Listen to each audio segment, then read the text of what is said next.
আসসালামু আলাইকুম বন্ধুরা, কেমন আছো তোমরা? আলহামদুলিল্লাহ আমি ভালো আছি। এই তো আমি রেহানা ইসলাম নিয়ে আসলাম তোমাদের মাঝে ডেইলি ব্লগ। তো এই যে দেখো বন্ধুরা, আমাদের উত্তরায় দিয়া স্কুলের কতগুলো ছাত্রছাত্রী আহত হলো, মারা গেল। এত বড় একটা দুর্ঘটনা ঘটেছে, তো আমরা কিভাবে এটা সহ্য করব? কারণ আমাদের কত ছেলে মেয়েরা মারা গেছে, আহত হয়েছে। স্কুলের এক ম্যাডাম আহত হয়েছে, তা মারা গিয়েছে। স্যার আছে, আর এই যে বিমান চালাচ্ছে সেই ছেলেটাও মারা গেল। তো চারিদিকে বিপদ আর বিপদ। তো তোমরা বন্ধুরা সবাই দোয়া করবা এই স্কুলের ছেলে মেয়ের বাচ্চাদের জন্য, যারা মারা গেছে তাদের জন্য, যারা আহত আছে তাদের জন্য, সবার জন্য। আর যেমন জীবনে কারো এরকম দুর্ঘটনা না ঘটে, এটা আমরা সবাই চাই। তো কী করব, আর দুনিয়াতে এখন আর শান্তি নাই। শান্তি তো আগে ছিল, এখন শান্তি কোথায় হারিয়ে গেল এটা আমরা ভাবতেও পারি না, জানিও না। একমাত্র উপরওয়ালাই জানে এটার শান্তি কোথায়। তো আমাদের এখন বাচ্চারা যারা আছে অসুস্থ, তাদের জন্য আমরা সবাই দোয়া করব, এটাই এখন আমাদের কামনা। কারণ আমাদের দোয়াই এখন তাদের কাজে লাগবে। আল্লাহ যেন যারা অসুস্থ আছে তাদেরকে তাদের বাবা মা আত্মীয় স্বজন ভাই বোনের কাছে ফিরিয়ে দেন সুস্থভাবে। আর যারা আমাদের জীবন থেকে এই দুর্ঘটনায় মারা গিয়েছেন তাদের জন্য দোয়া রইল। আর বন্ধুরাও তোমরাও দোয়া করবা এই দুর্ঘটনার যারা যারা মারা গিয়েছেন, আহত হয়েছেন। তো যারা মারা গিয়েছেন তাদের যেন আল্লাহ জান্নাতবাসী করেন, বেহেশত নসিব করেন। তো আমরা সবাই এখন এই দোয়াগুলোই করব, কারণ চারদিকে বিপদ আর বিপদ। কখন কোন টাইমে বিপদ ঘটে যায় আমরা বলতে পারি না, এক উপরওয়ালাই জানে। তো আমরা সবাই সতর্ক থাকব বিপদ আপদ থেকে। তো এখানে আমি ঘরের কাজগুলো সেরে নিচ্ছি। এই 4-5 দিন ধরে এই অবস্থা। টিভিতে দেখা যাচ্ছে খবর খবর, ইউটিউবে আর ফেসবুকে সব জায়গায় এই খবর। আর কত দেখাবে এরকম মা বাবাদের কান্নাকাটি। আল্লাহ তুমি বন্ধ করো, সবাইরে তুমি সান্ত্বনা দাও, সবার মনটা সান্ত্বনা করে দাও।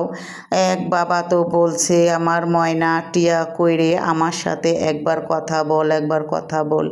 বাবারা এরকম সন্তানের জন্য কান্নাকাটি করে, মায়েরা করে। এই তো দেখো এত আর কান্নাকাটা, আল্লাহ যেমন আর না দেয় কারো জীবনে। তো এখানে আমি সংসারের কাজ কামগুলো সব সকাল সকাল উঠে গুছিয়ে নিচ্ছি। এই তো রান্না বাড়া করার জন্য আমি চালগুলো ধুয়ে নিচ্ছি, ভাত বসাবো। হাতে তো কোনো কাজ কামই ওঠে না, কারণ আমার সন্তান না হোক আরেকজনের সন্তান, কিন্তু আমাদের সবাইরই সন্তান, আমাদের সবাইরই বোন কারো ভাই কারো এই। আর বাকিগুলো কি আছে কীরকম আছে জানি না, আল্লাহ তাদের হেফাজতে রাখুক। তো আমি চালগুলো সুন্দর করে ধুয়ে পরিষ্কার করে নেব ভাত বসার জন্য। এখানে আমি চামচগুলো গুছিয়ে রাখতেছি। তো রাখতে গেলেও হাতের থেকে একটা পড়ে যায়, ঠিক মতন কাজকাম করতে ভালো লাগে না। তো এখানে আমি মাছগুলো এখন সুন্দর করে কুটে নিব। তো আমার হাজবেন্ড আমার জন্য যে পোয়া মাছগুলো নিয়ে এসে, এই পোয়া মাছগুলো আমি অনেক পছন্দ করি। তো এই পোয়া মাছগুলো আমি সুন্দর করে টমেটো দিয়ে রান্না করব। তো এখন আমি কুটতে বসে গেলাম, আমি সুন্দর করে কুটে নিব। তো আমরা সবাই দোয়া করব আর যেমন জীবনে এরকম দুর্ঘটনা না ঘটে। আল্লাহ যেমন সবাইকে শান্তি দেন, আল্লাহ সবার মনে মায়া দয়া দেন। এমন এটা দুর্ঘটনা নাকি এটা আমরা জানি না, জানি একমাত্র দুর্ঘটনাই। তো যে যাই বলুক আমরা বলবো, আল্লাহ তুমি সবাইকে শান্তি দিও, সুস্থ রেখো, ভালো রেখো। তো আমি মাছগুলো এখন আঁশটাগুলো সুন্দর করে ফেলে নিব। এই মাছের আঁশটাগুলো খুব সহজভাবেই উঠে যায়, আর এই মাছগুলো করতে খুবই সহজ, এতটা কঠিন না।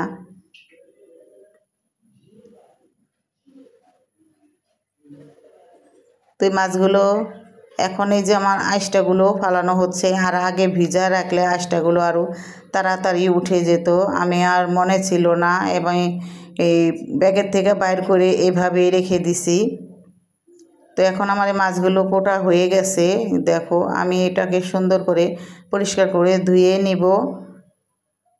আর এই তো দেখো তোমার ভাইয়া আর আমি এখানে খাচ্ছি হলো আনারস। নামটাও মুখে আসে না, এমন অবস্থা হয়ে গেছে। টেনশন আর টেনশন, চারিদিকে বিপদ আপদ দেখলে টেনশনে কোনো কিছুই ভালো লাগে না। তো তোমার ভাইয়া আর আমি আনারস খাচ্ছি। আমার এই গরমের ভিতরে আনারস খুব ভালো লাগে। তোমাদের কার কার ভালো লাগে কমেন্টে জানাতে পারো। আর সবার জন্য দোয়া করবা।